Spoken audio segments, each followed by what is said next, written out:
This presentation establishes an important and sensitive idea, that the United States 2025 national security strategy speaks in ways that echo the historic logic of manifest destiny, even without naming it. The tone, language, and framing of hemispheric control, civilizational struggle, and the exclusion of outside powers from the Americas all resonate with a worldview that once justified U.S. expansion across the continent. For Canada, this revival of older ideological patterns carries consequences, especially at a time when Canadian security policy is deepening links to Europe through a new institutional partnership. The question set before us is how these revived themes shape Canada's strategic environment and how Canada can navigate them without compromising its own sovereignty or partnerships. The claim is partly true: the 2025 NSS does not overtly cite manifest destiny, yet its themes unmistakably mirror the ideology that underpinned that 19th-century doctrine. Hemispheric dominance, the exclusion of non-hemispheric competitors, and a civilizational narrative about American leadership all reappear in modern form. Because Canada is situated within the very hemisphere the NSS asserts as a privileged U.S. domain, these ideas matter. They intersect directly with Canada's foreign policy direction, particularly with its commitment to expanding security cooperation with Europe through the new Canada-EU Security and Defence Partnership. The NSS thus sets up a dynamic in which Canada's autonomy is strengthened by diversification yet simultaneously tested by U.S. assertions of continental exclusivity. Manifest destiny emerged in the 19th century as a powerful ideological framework that declared the United States destined to expand across North America, displace rival powers, and advance a civilizational mission rooted in American exceptionalism. It shaped U.S. expansion to the Pacific, justified intense hemispheric control, and marginalized competing European actors.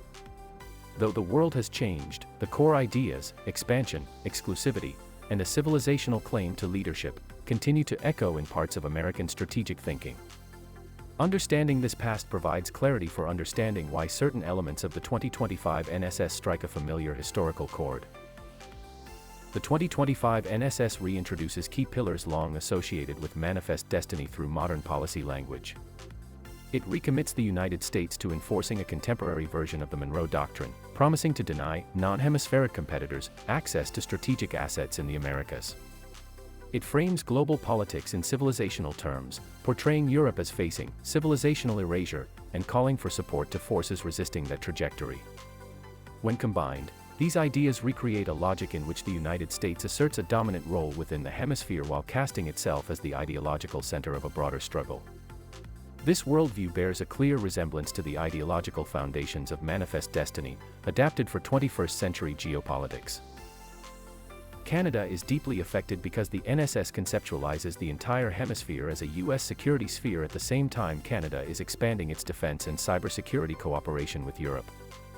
The new Canada-EU Security and Defense Partnership introduces European involvement in Canadian defense planning, cyber frameworks, industrial cooperation, and critical infrastructure, areas that the NSS explicitly identifies as sensitive to non-hemispheric influence.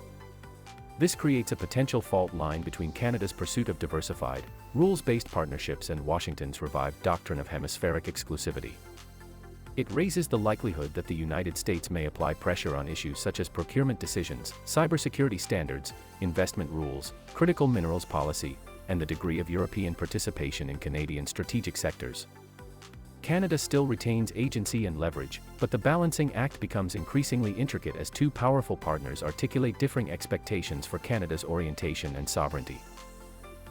The 2025 National Security Strategy indeed revives themes long associated with manifest destiny, and these themes introduce real strategic complexity for Canada. By strengthening cooperation with Europe, Canada expands its autonomy and avoids overdependence on any single partner. Yet this same diversification places Canada precisely at the intersection of a U.S. strategy centered on hemispheric control and a European partnership rooted in shared security cooperation. The choices Canada makes in the coming years will shape its strategic independence, its alliances, and its ability to navigate a geopolitical environment in which old ideologies reappear in new forms. The challenge is substantial, but so is the opportunity for Canada to shape a balanced, principled, and forward-looking path. Global Affairs Canada provides essential context for understanding the depth and scope of Canada's expanding partnership with the European Union and how this cooperation affects Canada's strategic posture.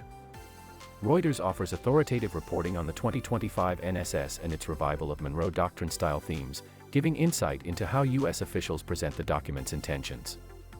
The White House NSS itself supplies the core language, priorities, and ideological framing that anchor the analysis.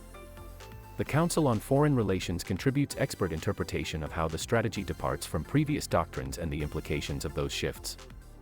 Commentary from The Guardian adds perspective on the ideological currents informing U.S. policy, particularly the influence of far-right narratives on American strategic rhetoric. Viewers can pause here to view the full citations and follow links to the source material. For more fact-based content about Canadian politics, democratic health, economic trends, and rhetorical analysis, the Facts for Canadians platforms offer ongoing resources and educational material. These outlets aim to strengthen public understanding, improve media literacy, and support evidence-based democratic engagement.